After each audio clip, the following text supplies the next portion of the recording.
আসসালামু আলাইকুম সবাইকে ঈদ মুবারক। আশা করছি সবাই যেখানে আছেন সবাই সবার প্রিয়জনদেরকে নিয়ে সুস্থ আছেন। আল্লাহর রহমতে আমরাও খুব ভালো আছি। তো এটা ছিল ঈদের আগের দিন রাত, মানে চাঁদ রাত। শুরু করলাম ভাবির হাতের এক কাপ মজার চা দিয়ে।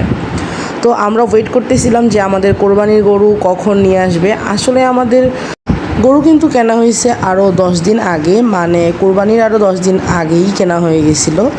কিন্তু গরুটা ছিল আমাদের গ্রামের বাড়িতে। আমরা এই বছর অনলাইনে গরু দেখে তারপরে কিনছি, মানে গরুর ছবি দেখে তারপর গরু কেনা হয়েছে। তো এটা ঈদের আগের দিন রাত ছিল। আর এই যে যাকে সামনে দেখতেছেন উনি হলো আমার বড় খালু।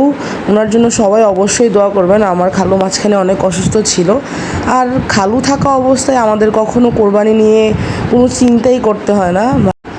আঙ্কেল আমাদেরকে সন্ধ্যায় কল দিয়ে বলছে গরু নিয়ে আসতেছে বাসায় যাওয়ার জন্য। আর এটা হলো আমার বড় খালার বাড়ি। তো এই যে আমাদের গরু নিয়ে আসছে, তো এখানে আমি আর আমার ছোটো বোন গেছিলাম দেখার জন্য। তো আঙ্কেল এখন যেহেতু আঙ্কেল একটু বয়স হয়ে গেছে, তো এখন এত একটা পারে না যে গরু নিয়ে ছোটাছুটি বা গরুকে সব কিছু করানো। তো সেই জন্য যে গরুটা নিয়ে আসছিল, ট্রাকের যে ভাইয়া ছিল উনি গরুটাকে বাইরে দিতেছিল শক্ত করে। আর মাশাল্লাহ যেরকম দেখছিলাম তার থেকে আরও বেশি সুন্দর সামনাসামনি ছিল আমাদের গরুটা, একদম কালো চকচক। তো এই যে দেখেন আঙ্কেল আগে থেকেই গরুর জন্য ঘাস কেটে রাখছিল, আর আমি দেখছি যে আঙ্কেল দুপুরবেলা থেকেই গরুর জন্য ঘাস কেটে রাখছে। তো গরু দেখা শেষ করে বাসায় আসার পর তো ছোটো বোনের আবদার শুরু হলো। এই যে দেখেন আমার সামনে কত রকম ঢং ঢাং করে আমাকে রাজি করানোর চেষ্টা চলতেছে ওর, যে ওকে মেহেদি পরাই দেওয়ার জন্য। তো তার ফাঁকে আমরা দুই বোন মিলে একটু ভিডিও করলাম যে চল তাহলে তোর একটা ভিডিও করে দিব। ঠিক আছে, ও রাজি হইলো। দেন এই যে এটা ছিল ওর ফাইনাল লুক, মানে মেহেদির ফাইনাল লুক আর কি। আর সেদিন ঈদের আগের দিন মানে চাঁদ রাতে আমি কোনো মেহেদি আমার হাতে দিই নেই। ছোটো বোনের হাতে মেহেদি ডিজাইনটা কেমন হলো অবশ্যই কমেন্টস করে জানাবেন। যদিও সিম্পল ছিল, বাট ও এরকমটাই চাচ্ছিল।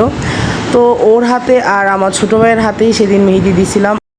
এইবার চলেন আপনাদেরকে দেখায় আমাদের বাসার মসজিদ, মানে যেখানে নামাজ পড়া হবে ঈদের, মসজিদটা কত সুন্দর করে সাজানো হয়েছিল। মাশাল্লাহ সামনাসামনি এত সুন্দর লাগতেছিল। আসলে আমাদের রুমের মানে বাসার সামনে একটা গাছ থাকার কারণে আমি আর ভালো করে ভিডিও নিতে পারতেছিলাম না। পরে এই যে বারান্দায় আসলাম, আসার পর তো দেখি গাছে বেলি ফুল এত সুন্দর ঘ্রাণ দিচ্ছিল, কারণ বেলি ফুলের ঘ্রাণ অনেক দূর পর্যন্ত ছড়ায় আপনারা জানেন। আর সেদিন ঈদের আগের দিন চাঁদ রাতে খুবই বাতাস ছিল বাহিরে আমাদের এদিকে। আর এই যে দেখেন কত সুন্দর লাগতেছে মাশাল্লাহ। তো এইটা প্রতি বছরই আমাদের মসজিদে সাজানো হয়। তো এটা ছিল ঈদের দিন সকালবেলা, ছোটো ভাই সবাইকে ঈদ মুবারক বলে কোলাকুলি করে তারপর নামাজে যাচ্ছিল। ও বারবার বলতেছে টাটা বাই বাই করে ও বের হচ্ছিল। তো এই একজনই আছে আমাদের বাসায় যে প্রতি বছর মানে বাবা থাকুক আর না থাকুক নামাজে যেতে পারে আমাদের বাসা থেকে। তারপর নামাজ থেকে আসার পর সবাই এই যে আন্টিদের বাসার সামনে আমরা চলে গেলাম। আর এই জায়গায় আমাদের গরুটাকে কোরবানি করা হবে। দেখেন বেচারা কত মন খারাপ। আসলে সবাই বুঝতে পারে মৃত্যুর স্বাদ সবাইকে গ্রহণ করতে হবে, কিন্তু আমরা আজকের এই কোরবানিটা যদি আমাদের সন্তান বা আমাদের প্রিয়জনদেরকে দেওয়া লাগতো তখন আমাদের কতটা কষ্ট হইতো।